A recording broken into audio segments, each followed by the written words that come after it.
안녕하십니까, 현울 선임입니다. 오늘 정도가 12일차 수업이 되겠습니다. 100번부터 한번 살펴보겠습니다. 단덕본 막수말 그렇습니다. 다만 덕본 근본을 얻고 막 하지 마라. 수말 지역적인 근심은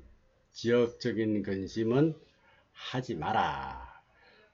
지말적인 그런 근심을 하지 말라. 근심하지 말라. 그래서 영가 스님의 입장은 정말 모든 것을 다 포기하고 마음을 깨닫는 그 하나만 중요시 여기는 그런 삶을 살았기 때문에 당연히 이런 표현을 하는 게 맞겠죠. 또 설사 세상을 살아가는 사람이라 하더라도 그 가치의 경중은 우리가 분별할 줄 알아야 한다 하는 그런 이야기가 되겠습니다. 다만 근본을 얻으라 했는데 근본이 뭐겠습니까? 마음을 깨닫는 것이죠. 마음. 막수말하라. 말자는 지말적인 거. 그런 데는 근심하지 마라. 지말적인 것은 근심하지 마라. 지말이 뭐냐? 유의법을 말하는 겁니다. 유의법. 세상에 있는 도리, 업의 관계가 되는 그런 유의법들, 그것은 이치만 알면은, 다시 말해서 근본만 알면은 그 다음에 뭐 복을 짓는다, 뭐 잘 산다, 이런 것은 자연스럽게 따라갈 수 있다. 환하게 알 수가 있다. 이런 이야기가 되겠습니다. 그러니까 마음 깨달은 사람이 유의법에 대해서 어두울 까닭이 없다. 어두울 까닭이 없겠죠. 수행하는 동안은 어두울 수가 있겠지만, 그러나 제대로만 깨달았다면 어두울 수가 없다. 그래서 단덕본 막수말이다. 근본만 얻으려고 노력하고 지말적인 거, 그런데 너무 그렇게 신경 쓰지 마라. 그건 나중에 다 통하게 돼 있다. 이런 이야기입니다. 나무를 심는데 뿌리만 아주 건강하게 튼튼하게 좋은 땅에다 심어 놓으면 중간 허리를 몽땅 잘라도 그것은 나중에 죽지 않고 살잖아요. 반대로 위에 아무리 과일이 많고 꽃이 많이 피어 있어도 밑에 뿌리가 부실하면 결국 그 나무는 죽는 것이 된다 하는 그런 이야기입니다. 단덕본 막수말이 그런 말이죠. 그런 말입니다. 근본, 뿌리를 제대로 해놓으면 지말적인 것은 염려하지 않아도 된다. 101번 볼까요? 여정유리 한보열. 마치 깨끗한 구슬보리 안에 여정유리 한보열, 머금고 있다 이 말이죠. 함자는 보배 달이 머금고 있는 것과 같아. 마치 깨끗한 유리에 보월을 머금은 것과 같아. 이렇게 직역하면 그렇게 되죠. 그래서 그것은 우리 마음자리를 이야기하는 것이죠. 우리 마음자리를. 그러면 유리는 뭐겠습니까? 유리는 우리 마음을 말하고 있는 것이다. 마음이 말하자면 단덕본, 마음을 깨달았다. 깨끗한 유리니까. 그러면 지말적인 것, 밖으로 나타난 그런 어떤 외형적인 것은 뭐겠습니까? 그것은 보월을 머금은 것과 같아. 이런 말이죠. 그러니까 아주 좋은 유리에, 여기서 유리라고 하는 것은 우리 창문에 있는 그런 유리가 아니라 옛날에 칠보에 들어가는 유리죠. 그런 유리를 이야기합니다. 그 유리에 달이 비친 것과 같아.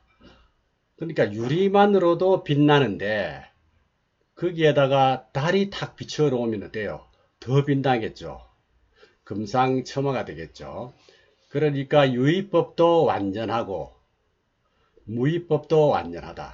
유의법도 무의법도 다 완전하고, 그래서 복과 해가 완전 무결한 것을 두고서 이렇게 여정유리의 한보열이다 이렇게 표현을 했다는 것입니다. 마음을 깨달아서 지혜도 뛰어나고 그 다음에 복을 많이 지어서 여러 가지 상황들이 아주 아름답게 제대로 갖추어졌을 때 이렇게 이제 표현을 하는 것이죠. 마음을 깨달아서 지혜도 뛰어나고 복을 많이 지어서 여러 조건과 상황들이 제대로 갖추어졌을 때 이렇게 표현한 것이죠. 여정유리 한보열, 이제 한보월, 깨끗한 유리에 보월을 머금은 것과 같아. 달이 말하자면 그 속에 비친 것, 그게 이제 머금은 거 아니겠습니까? 법의 달이 먹은 것과 같아. 그런 이야기입니다. 그 다음에 102번 한번 볼까요? 아금해차 여의주니, 아금해차 여의주하니, 내가 지금 이 여의주를 풀어놓았다, 또는 알았다, 또는 깨달았다, 여러 가지로 풀이할 수 있습니다. 내가 지금, 내가 이제, 내가 오늘에야, 내가 지금 바로 뭐 이런 뜻이죠. 이 여의주를 알았다, 여의주에 대해서 깨달았다, 뭐 여의주를 풀어놨다, 뭐 여러 가지로 씁니다. 그래서 여의주로 말하는 것은 마음자리를 말하는 것이고, 우리의 마음을 했다, 깨달았다. 여의주고 많이 주니까 이제 뜻대로 되는 법에 뜻대로 되는 것을 여의주, 많이주, 그것을 깨달았다. 뜻대로 되는 것이니까 결국 우리 마음을 말하는 것이겠죠. 이미 능히 지금 바로 이 여의주를 깨달았으니, 이 여의주를 알았으니, 여기서 여의주는 우리 앞구절에서 말한 법의 달을 머금은 유리구설, 여정유리 한보열을 말하는 것이죠. 우리 본성이 완전 무결함을 믿고 이해하고 제대로 깨달은 것, 이게 이제 여의주 아니겠습니까? 그리고 해자는 아까도 말씀드린 대로 알다, 깨닫다, 이해하다, 이런 뜻으로 해석하는 경우도 있지만 풀어놓는다라는 뜻으로도 볼 수 있죠. 그래서 이 여의주를 사람들에게 베푼다, 나누어 준다, 이렇게 해석하는 사람도 있습니다. 그 다음에 103번 자리이타 종불갈, 자리이타, 자신도 이롭고 남도 이롭고, 그죠? 자신도 이롭고 남도 이롭고 함에 마침내 담이 없다. 종불갈, 마침내 담이 없다. 내 자신도 이롭고, 그죠? 남도 이렇게 하는 거야. 자리리타, 이게 바로 불교의 기본이죠. 우리가 불자로서 불교를 공부해서 뭘 하려고 하느냐? 자리리타를 하려고 한다. 나도 좋고 남도 좋게 하려고 한다. 그러니까 내가 공부를 해서 남에게 도움 주고, 혹은 내가 돈을 벌어서 남에게 보탬이 되어주고, 그러면 어때요? 나도 잘 사용하고 남도 잘 쓰게 한다. 그게 자리리타거든요. 이렇게 하는데 이 여의주만을 제대로 얻어놓으면 어떻게 되느냐? 종불갈이라. 종불갈. 마침내 다 하지 않는다. 끝날 데가 없다. 계속된다는 그런 말이죠. 그런데 이 마음자리를 제대로 깨닫지 못하면 어떨까요? 그거를 끝날 때가 있는 것이죠.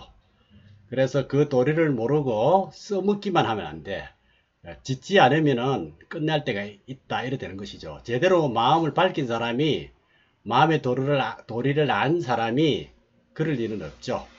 그래서 써먹으면서도 짓고, 지으면서 또 써먹고, 계속 그냥 갈수록 통장에 돈이 불어나는 것처럼, 그게 줄어들 까닭이 없다, 이 이야기입니다. 제대로 살림살이 하는 사람, 즉 현명하게 사는 사람이라면 그렇다. 그게 이제 줄어가지고 바닥이 나면 어때요? 살림살이를 제대로 못하는 사람 아니겠어요? 갈수록 불어나야 제대로 살림살이를 사는 사람이다. 자리리타 종불갈, 종불갈이 그 말입니다. 그래서 통장에 빌 날이 없다, 이렇게 말하면 우리가 보통 집에 있는 통장, 그거를 이제 생각하면 안 되겠죠. 사람이 지어놓은 복이라는 것은, 이거는 이제 부처님 통장에 들어가. 그것은 이렇게 글로 써서 뭐 기재가 되는 것도 아니고, 비밀번호가 있는 것도 아니고, 정확하게 자기에게 딱 돌아오게 되어 있는 거. 이게 이제 불교에서 말하는 통장이에요. 불교에서 말하는 통장. 자기가 지은 복은 자기에게 돌아오게 되어 있다. 또 자기가 빚진 거 있으면 결국 자기가 갚게 되어 있다. 이게 불교에서 말하는 통장입니다. 이건 종이 조각 하나도 없어. 그 다음에 도장도 없어. 비밀번호도 없어. 주민등록번호 이런 것도 아무것도 없어. 소용이 없어. 그냥 정확하게 뭐 은행에서 컴퓨터로 계산해서 정확하게 그 이자를 뭐 청구하고 어쩌고 이런 것은 불교에서는 다 그 엉터리야 그냥. 그건 다 사람들이 정하는 것이니까. 정말 여기 불교에서 말하는 통장이라는 것은 종이 쪼가리 하나도 없어. 연필 기재하는 거 하나도 없어. 그러나 너무 정확해. 누가 훔쳐갈래야 훔쳐갈 수도 없고, 또 우리가 쓰는 보통 통장은 만약에 훔쳐갔다, 그럼 빼내 쓰기도 하고 그렇게 할 수 있겠죠. 근데 이건 훔쳐가지도 못해. 심지어 그냥 가져가라고 줘도 못 써. 우리 불자가 이거 하나는 이해를 해야 됩니다. 자기가 지은 건 자기 통장에 다 기재가 된다. 어디에 지었든지 간에 그런 건 관계없이, 그러나 이왕이면 좋은데 짓는 게 훨씬 빛이 나는 것이죠. 자리리 다 종불갈, 참 좋은 말입니다. 끝내 다하지 않는다. 제대로 이치를 알고 우리가 살아간다면 망해라 망해라 해도 망해지지 않는다는 것이죠. 이치를 알고 사람은 종불갈이다. 종불갈. 이치를 알고 사는 사람은 종불갈이다. 그 다음 104번 한번 볼까요? 강월조 송풍치, 강에 달이 비치고 소나무에 바람이 부는데 깊은 산중에서 바람 맞으면서 달 구경을 하니 그 정치가 무척 좋았나 보다고 생각할 수도 있죠. 하지만 강에 달빛이 밝게 비치고 맑은 솔바람이 불어온다고 한 것은 특정 장소에서 맛보는 한때의 그 어떤 풍경을 묘사하는 말이 아니고 오롯이 하늘의 달이 강마다 비치지 않는 곳이 없다. 그죠? 또 자취를 찾을 수 없는 바람이 곳곳마다 불지 않는 곳이 없다. 그죠? 그 이야기입니다. 그래서 앞에서 말씀하신 것처럼 유리구슬이 밝은 달을 머금고 있듯이 청정한 마음자리에서 지혜와 해탈이 환하게 드러나는 경지를 묘사했다. 이렇게 보는 것이 맞습니다. 이것이 바로 문수와 보현의 경계다. 이렇게도 표현을 하죠. 그 다음 105번 보겠습니다. 영야청소 하소위, 긴밤 맑은 하늘에 무엇을 할 바인가. 영야 밤새도록 이 말이죠. 밤새도록 그 좋은 밤, 앞에서 강월조 송풍치한 그 밤을 왜 쿨쿨 잠만 자고 깼느냐. 성성하게 깨어 있어야지. 그래야 영야 청소를 느낄 수 있지 않느냐. 이런 이야기가 되겠습니다. 영야 청소, 맑은 하늘이라 이 말이죠. 이 소자가 하늘 소자입니다. 하늘 소자.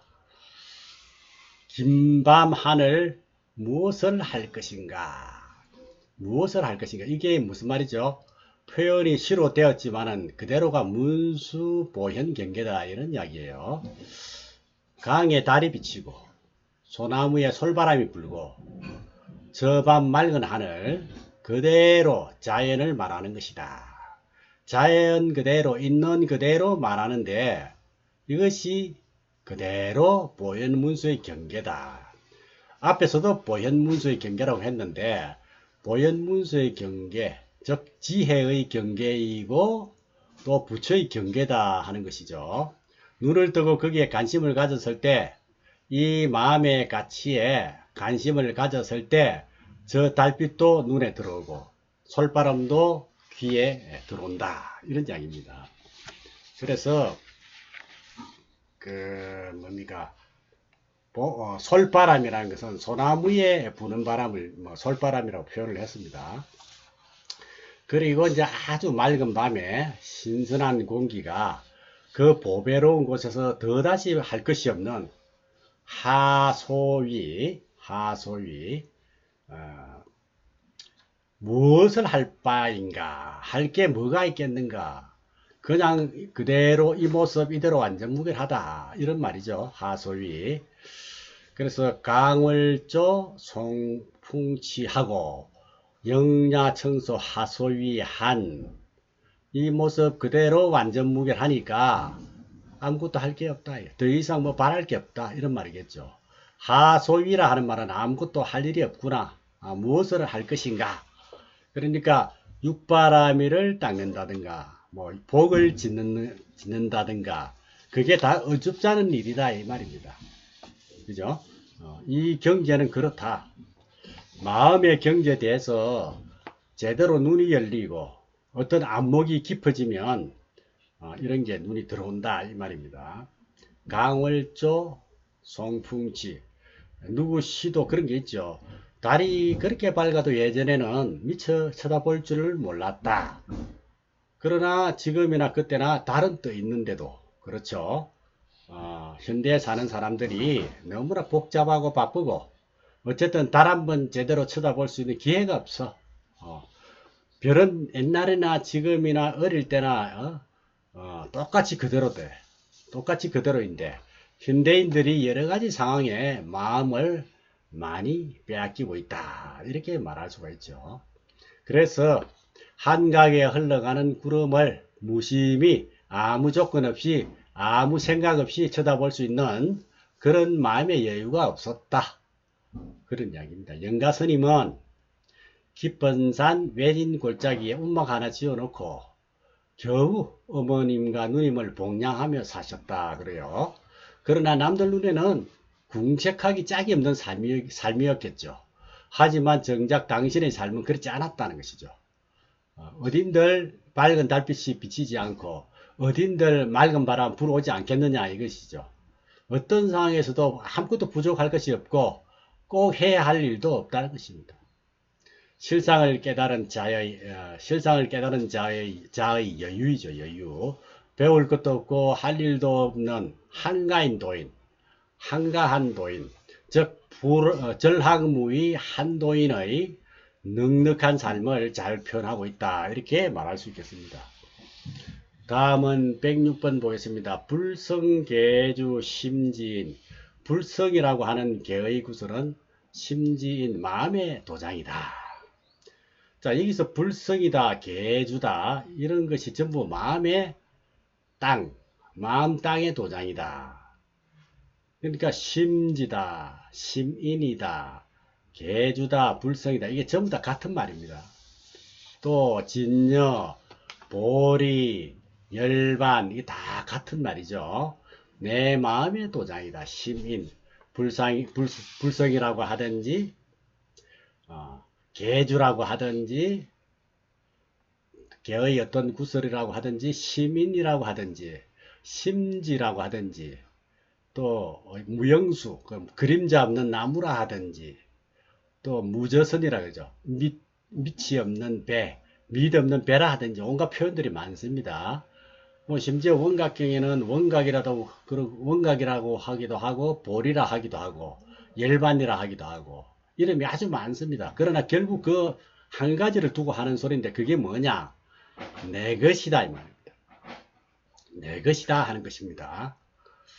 자, 107번 보겠습니다. 무로운하 채상이 무로운하 안개 있을 구름 노을은 채상이 본체 위의 옷이로다. 여기 무로운하가 전부 안개 무자 있을 노자 구름 운자 노을 하자이거든요. 그래서 이것도 강월조 풍송시의 분위기가 그대로 이어지고 있는 것이죠. 강에 달이 비치고 솔바람이 불면은 어때요? 거기에 안개가 내리고 이슬이 내리고 그죠? 구름이 벗겨지고 뭐 당연히 그래야죠. 그래야 한 폭의 그림이 되겠죠. 안개와 구름과 이슬과 노을이 없으면 어때요? 영 깡마른 그림이 되겠죠. 무로운하가 있어야 그게 살아나지 않겠습니까? 그래서 그런 풍경 역시 채상이다. 몸 위에 옷이다. 몸에 걸치고 있는 옷이다. 이런 말입니다. 어떤 몸이냐? 불성계주 심진이라 그랬죠. 앞에서. 불성계주 심진인 그 몸이다 하는 것입니다. 그대로 하나다 하는 거예요. 그대로 하나다. 요 개성이 결국은 어떤 자연현상 그대로 내 마음자리요. 내 마음자리 그대로가 불성이다. 그리고 거기에 서쳐가는 무로운하 안개 있을 구름 노을 이런 것들이 전부 내 몸에 걸치고 있는 옷과 같은 것이다. 이런 이야기입니다. 여기서 자연의 모습과 내 마음자리가 결국 하나다 하는 것이죠. 하나다. 그리고 흘러가는 구름 안개, 비 이것도 역시 내 자신에서 걸쳐져 있는 옷과 같은 것이다. 결국은 하나다 하는 뜻이죠. 하나다. 전부 한 덩어리다. 자연이다, 강이다, 달이다, 불성이다, 계주다, 시민이다. 그런 우리의 생명의 실상과 같아. 이렇게 이제 말할 수가 있겠습니다. 이것은 결국 이 자연의 현상하고 그대로 홀연히 하나가 된 것이다. 이렇게 볼 수가 있겠죠. 영가 스님께서는 이런 것을 절실히 느끼고 이 구절을 그대로 읊어놨다. 이렇게 볼 수가 있습니다. 그러니까 어떤 자연 현상과 자기의 깨달음의 세계와 혼연히 하나가 된 것, 둘로 나눌래야 나눌 수 없는 것, 즉 동일한 것, 그런 의미예요. 굳이 군더더기지만 설명하기로 한다면 그런 내용이다 이겁니다. 그 다음 108번 항용발 해호석. 용을 항복받은 바루죠. 바루. 그 다음에 해호석. 호랑이의 싸움을 말린 해호. 호랑이 싸움을 말린 석장으로. 지팡이를 말하죠. 석장. 이것은 이제 출처가 있는 이야기야. 출처가 있죠. 용을 항복받은 바루. 그 다음에 해호석이라서 호랑이 싸움을 말린 주장자. 지팡이. 그래서 용을 항복받은 바루라는 것은 이거는 부처님의 이야기인데 옛날에 부처님이 화룡외도라고 불을 뿜는 그런 용을 섬기는 외도가 있었어요. 그런데 거기에 삼갑습이 나제가섭, 가야가섭, 마가섭 해서 불교에 삼가섭이 있는데 그들이 부처님한테 출가를 해서 결국은 수행을 제대로 못하고 화룡을 섬기는 입에 불을 뿜는 그런 용을 섬기는 외도를 따라다녀 그런 일이 있었거든요. 용을 섬기는 외도. 그래서 부처님이 그 사람들의 건기가 어느 정도 되는 거 가만히 관찰하고는 그 사람들이 돌아올 때가 돼서 거기 가서 이제 그 사람을 제도를 한다 이 말입니다. 제도를 하는데 이 사람들이 엉뚱하게도 불을 막 뿜는 용을 섬기고 있거든. 그래서 부처님이 그 용을 바로 안에다 집어넣었어. 신통으로. 그러니까 용이 꼼짝 못해. 조그만 바루에 용이 다 들어가. 그러니 용을 섬기던 사람이 어떻게 되겠어요? 그래서 용을 이제 항복받았는데 그런 어떤 도력이라든지 또 해호석 호랑이 두 마리가 여러분 싸우고 있는데 어떤 스님이 주장자를 가지고 야 이놈들아 싸우지 마라 해서 싸움을 말렸다는 거야. 이런 것들이 그게 하나의 깨달음의 힘으로서 현실적으로 그런 표현도 가능하다는 것이죠. 그것을 나타내느라고 짚고 다니는 주장자가 있다. 그것은 수행하는 어떤 상징으로 짚고 다니는 거다. 이렇게 우리가 이해를 하면 되겠습니다. 하룡바루 해호석장 그 이야기를 했고요. 그 다음에 109번 양고금환 명경력. 양고금환 명경력. 두 고리에 달린 이 지팡이가 있으면 지팡이 위에 두 고리가 있어요.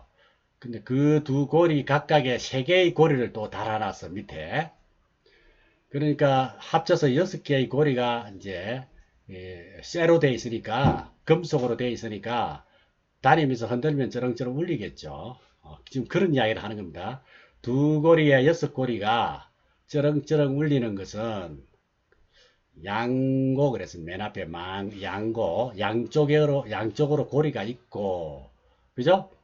그 하나의 고리에 각도 3개가 달리고 그렇게 주장자를 제대로 만들려면 이제 그렇게 만들어야 돼요. 그러면 6개가 밑으로 쭉 내려오니까 6개 고리가 되겠죠. 그래서 육환장이다 이런 말을 합니다. 육환장은 육바라밀을 닦는다 그런 의미예요. 그걸 짚고 다니면서 만행을 하는데 만행은 결국 육바라밀을 닦는 거다. 이런 상징적인 의미로 육한장을 짚고 또 그것은 두 고리에서 세 개씩 해서 6칸이 되는데 그 고리가 금속으로 되어 있어. 그래서 쩔렁쩔렁 소리가 나. 과거 여담입니다만은 과거에 어느 때는 시주집 앞에서 육한장을 이렇게 흔듭니다. 쩌렁쩌렁 흔들면 그 소리를 듣고 나온다는 것이죠. 선방에 다니는 사람들은 탁발할 때 뭐 반야심경이나 천수경 이런 것을 외우지 않고 육한장을 짚고 쩌렁쩌렁 이렇게 소리를 냈다는 거죠. 그러면은 시주자가 나와서 쌀을 준다든지 뭐 그런 경우가 많이 있었답니다. 그래서 육한장을 짚고 다녀도 또 이 육한장은 말하자면 육바라밀을 닦는 표본이죠. 육바라밀을 닦는 어떤 표본으로서 상징적인 그런 의미로 짚고 다녔다 그럽니다. 그래서 바루대, 육한장 이 말은 무슨 말인가 하니 성녀로서 또는 수행자로서의 외적인 어떤 현상을 말하는 겁니다. 외적인 형상을 말합니다. 바루대를 듣고 육한장을 짚고 있으면 이건 수행자고 말하자면 출가 성녀라고 하는 것이 이렇게 밖으로 나타나니까요. 양고금한 명영력은 두 고리에 달린 6고리가 쩌렁쩌렁하게 분명하게 울리는 것은 이 6고리가 육바라밀을 상징한다 하는 것까지 설명을 했습니다. 자, 오늘 정도가 11자 수업은 여기까지 하겠습니다. 여러분 수고 많이 하셨습니다. 성불하십시오.